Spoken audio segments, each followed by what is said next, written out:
Rais wa Jamhuri ya Muungano wa Tanzania Mheshimiwa Dr. Samia Suluhu Hassan aanza ziara ya kikazi mkoani Arusha ambapo leo anatarajiwa kuwatunuku commission maafisa wa Jeshi la Ulinzi la Wananchi wa Tanzania JWTZ katika chuo cha mafunzo ya kijeshi Monduli TMA.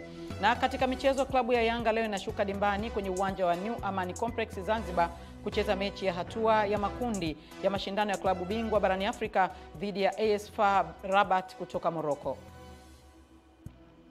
Habari ya asubuhi mtazamaji wa Channel 10, karibu katika kipindi chetu cha asubuhi njema. Utakuwa nami Beatrice Eric ambaye nitakusomea taarifa ya habari na baadaye nitapata nafasi ya kuangazia vichwa vya habari vilivyopewa kipaumbele katika magazeti yaliyotufikia hapa studio kwa asubuhi ya leo. Karibu tuanze na taarifa ya habari. Rais wa Jamhuri ya Muungano wa Tanzania Mheshimiwa Dr. Samia Suluhu Hassan ameanza ziara ya kikazi mkoani Arusha ambapo leo anatarajiwa kuwatunuku commission maafisa wa Jeshi la Ulinzi la Wananchi wa Tanzania JWTZ katika chuo cha mafunzo ya kijeshi Monduli TMA. Mheshimiwa Rais Dr. Samia aliwasili jana mkoani Arusha kupitia uwanja wa ndege wa kimataifa wa Kilimanjaro ambapo alipokelewa na viongozi mbalimbali wa serikali, chama pamoja na wananchi. Na baada ya mapokezi, Mheshimiwa Rais Samia alizungumza na wananchi ambapo kipekee aliwasisitiza suala la kuitunza amani na kuendeleza umoja wa kitaifa. Tuzungumze na watoto wetu. Na jambo lile lililopita, vijana wengi hawakujua nalofanya, walifuata tu mkumbo. Kwa hiyo tuzungumze na watoto wetu. Haya mambo si ya kujaribiwa kwenye nchi. Si ya kujaribiwa. Kwa hiyo niwaombe sana wazazi wenzangu, ndugu wananchi wote, tuendelee kuweka amani kwenye maeneo yetu.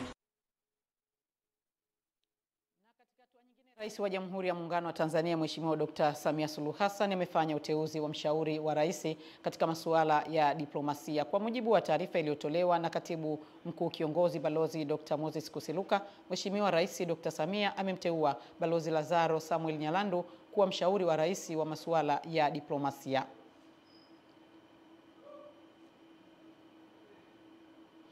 Jeshi la polisi limempongeza na kumshukuru Rais wa Jamhuri ya Muungano wa Tanzania Mheshimiwa Dr. Samia Suluhu Hassan kwa kuliimarisha na kuliboresha jeshi hilo, hivyo kuliwezesha kutekeleza vyema majukumu yake. Mwandishi wetu Tadei Masawe anaripoti kutoka Moshi mkoani Kilimanjaro.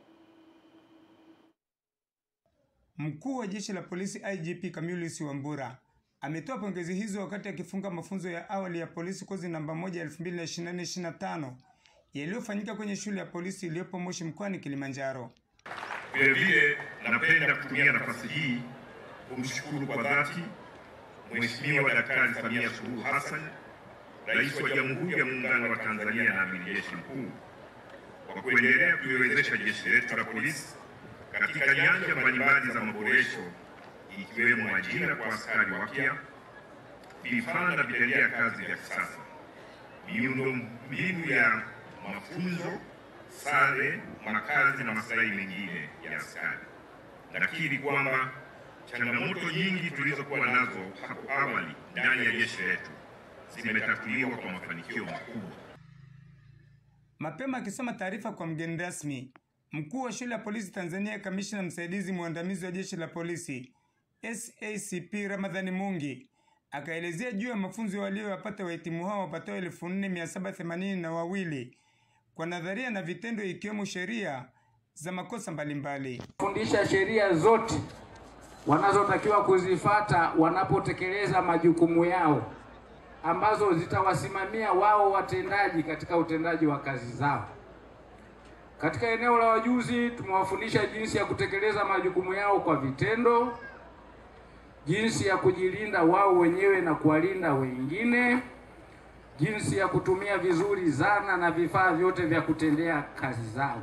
Kwa hiyo niwatakie heri, twendeni tukafanye kazi ili nchi yetu iendelee kuwa salama. La mwisho, niwaombe sana wananchi wa mkoa wa Kilimanjaro, tuendelee kudumisha amani na utulivu tulionao. Kamishna wa Operesheni na Mafunzo Awadhi Haji akaelezea juhudi katika kuimarisha jeshi hilo liweze kuwa la kisasa kwa kutumia kauli mbiu ya jeshi hilo: nidhamu, haki, uweledi na uadilifu katika kutekeleza wajibu wetu kwa tija na ufanisi mkubwa sana.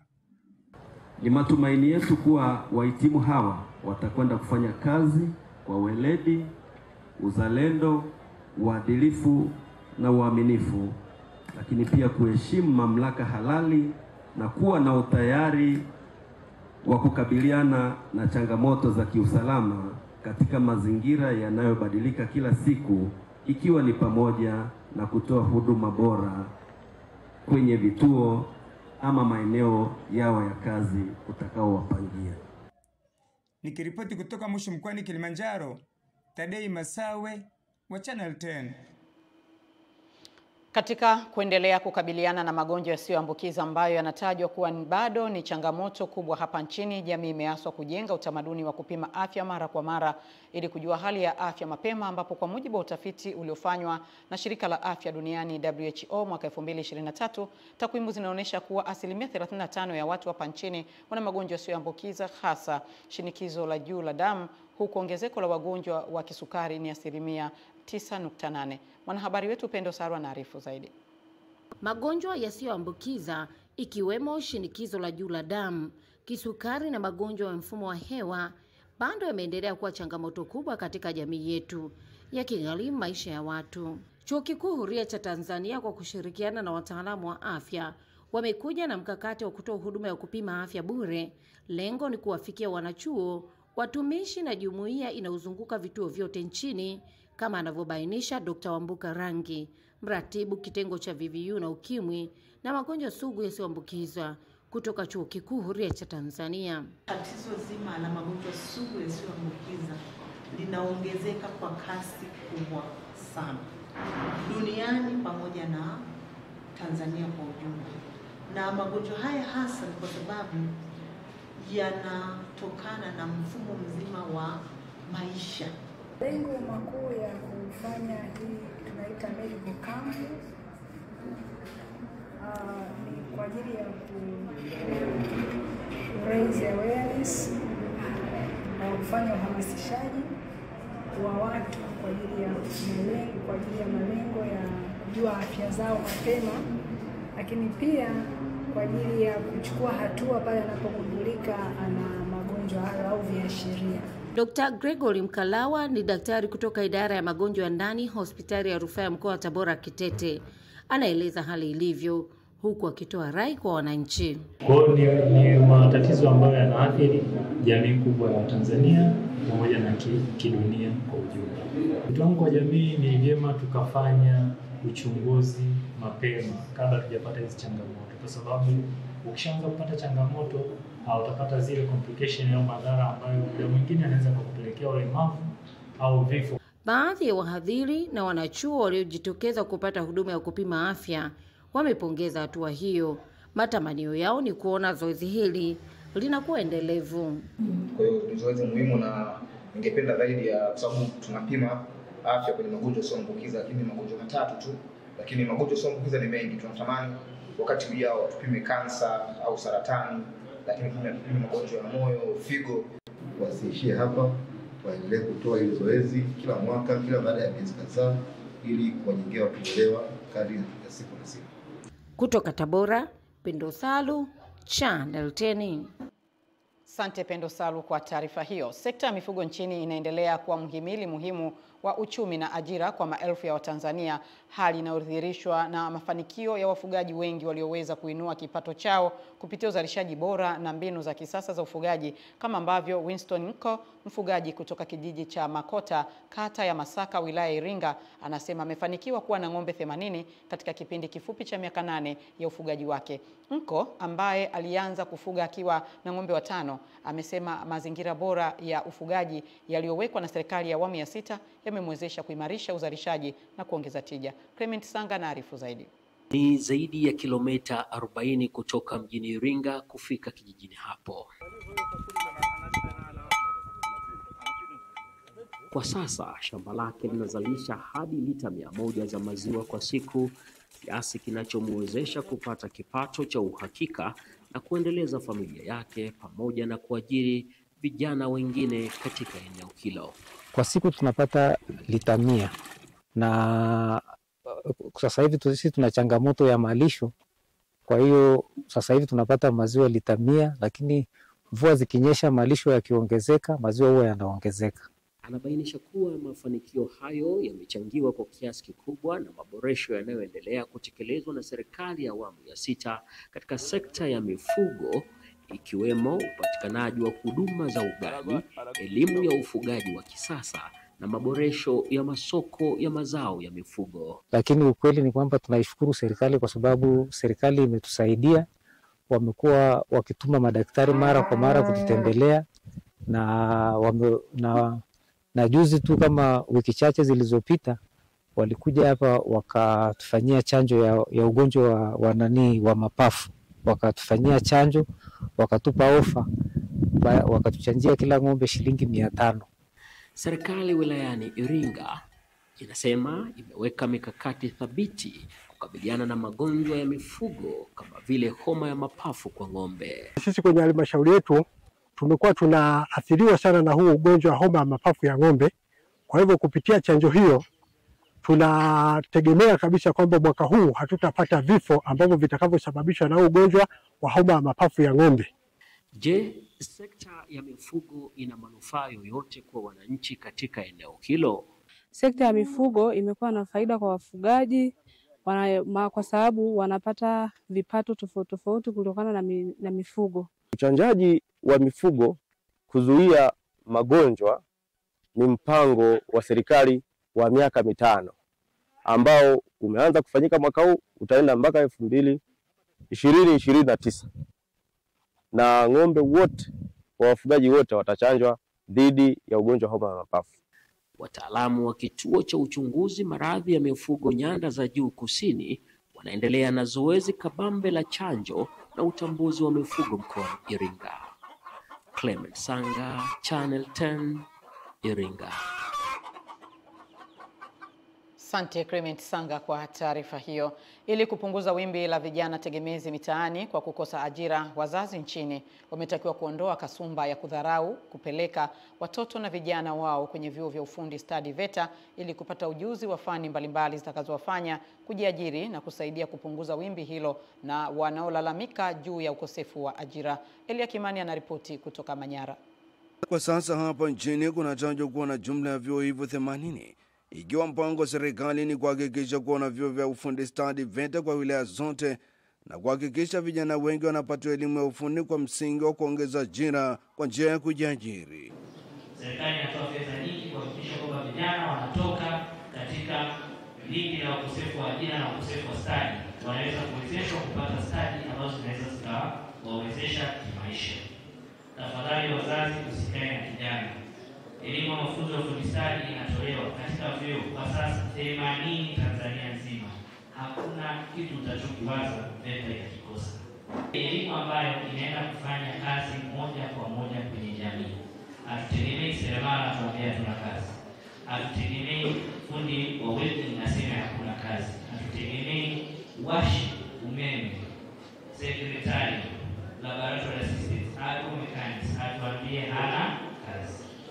Vijana kumleta chuoni kuja kujua au kuja kujifunza fani mbalimbali. Kwanza kabisa unatoa idadi ya wanafunzi au vijana tegemezi mtaani au pia vijana tegemezi kwenye wazazi.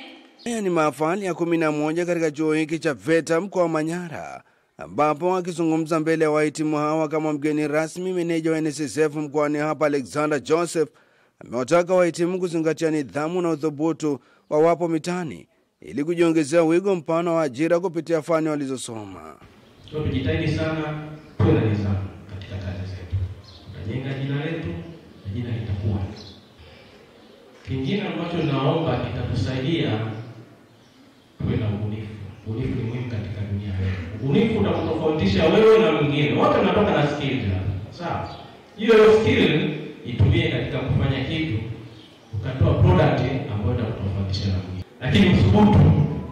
Jumla ya wanafunzi 116 wamehitimu kwenye mahafali haya ya VETA Manyara kutoka wilaya ya Babati mkoani Manyara. Mimi ni Elia Kimani, Channel 10.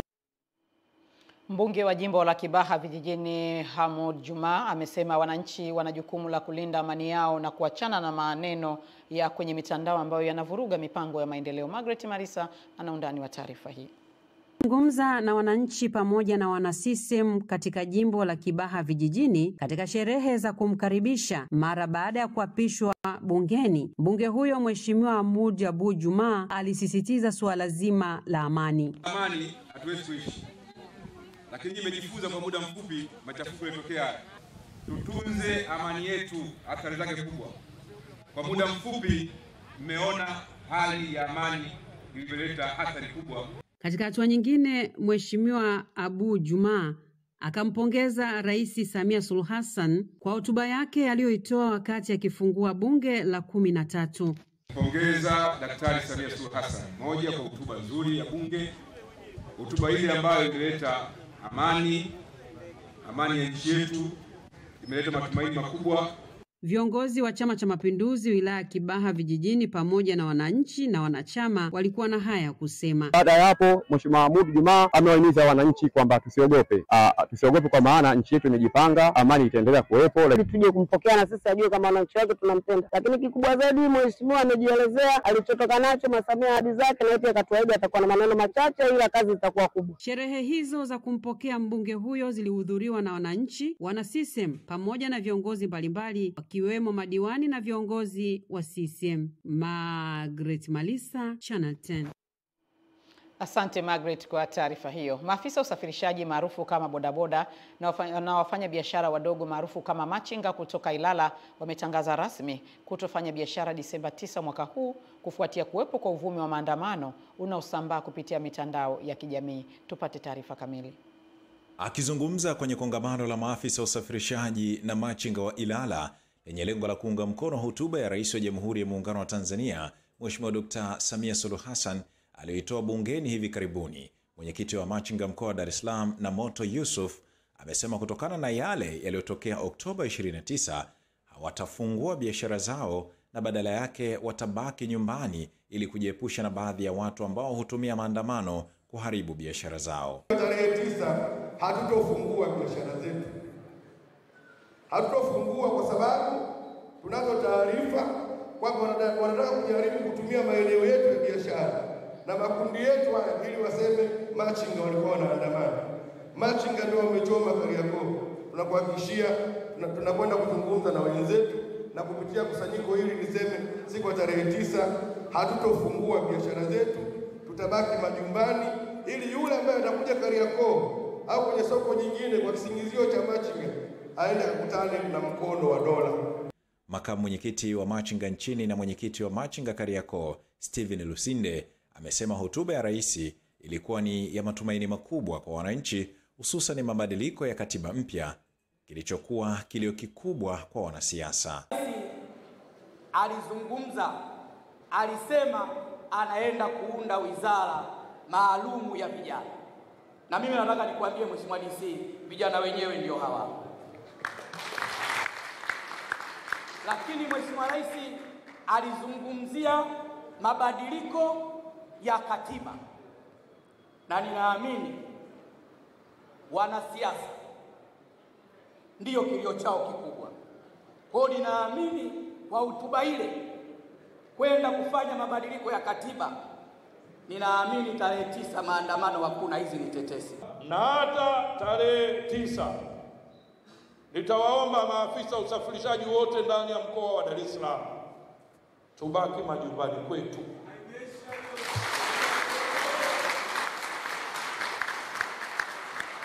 Tubaki majumbani kwetu ili yule afisa msafirishaji anaojiita tukamuona yeye ameingia amepata tatizo, sisi kama chama hatutohusika naye. Awali akifungua kongamano hilo, mkuu wa wilaya Ilala Edward Mpogolo amesema kwa kuwa Oktoba 29 baadhi ya watu walitumia bodaboda kuhalalisha mambo yenye uvunjifu wa amani, amepokea mapendekezo yao na kutofungua biashara zao na kuyapeleka katika vikao vinavyohusika. Mmenipa mapendekezo makubwa mawili.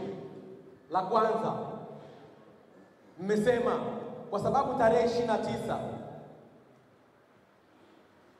wale maharamia walitumia usafiri wa bodaboda kuharamisha mambo yao ya hovyo.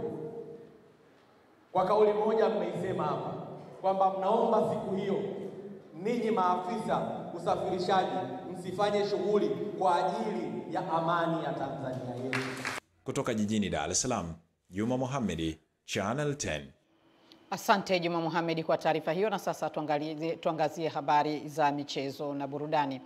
Klabu ya Yanga leo inashuka dimbani kwenye uwanja wa New Amani Complex Zanzibar kucheza mechi yake ya kwanza ya hatua ya makundi ya mashindano ya klabu bingwa barani Afrika, ambapo itacheza dhidi ya timu ya AS FAR Rabat kutoka Morocco. Kuelekea mechi hiyo, kocha mkuu wa Yanga Pedro Goncalves ameweka wazi falsafa yake atakayoitumia ili kuwadhibiti FAR Rabat, ambapo amesema kikosi chake kitatumia mfumo wa kutawala mchezo, lakini pia akiweka tahadhari kwa kuwa anafahamu wapinzani wake wamejipanga sana eneo la kiungo. Kocha Goncalves aliyasema hayo alipozungumza na waandishi wa habari kuelekea mchezo huo, ambapo amesema anatambua dhamira ya uongozi wa Yanga, wanachama na mashabiki wa klabu hiyo ya kuona siku moja kuona timu yao ikibeba taji la Afrika. Aidha, kocha huyo amesema anachohitaji katika mchezo huo ni hamasa ya mashabiki na anatarajia hilo kutoka kwa wanayanga, hasa waliopo visiwani Zanzibar, ili kuwaongezea nguvu zaidi katika kuonesha mchezo bora. Naye nahodha msaidizi wa Yanga Dickson Job amesema wachezaji wamejipanga kukabiliana na kila mpinzani na wanatarajia kuiona timu ikianza vema hatua ya makundi. We must to focus in the performance, in our behaviors. We must to enjoy what we do. It's not a question to have afraid from nobody, but we are there to play football and enjoy to play football. So our energy is for play football. Lakini timu kubwa inachotakiwa ni kupata matokeo, haijalishi imekuwa katika situation gani. Kwa hiyo sisi kama wachezaji ni wajibu wetu kufanya vizuri na tutafanya vizuri katika mchezo huu.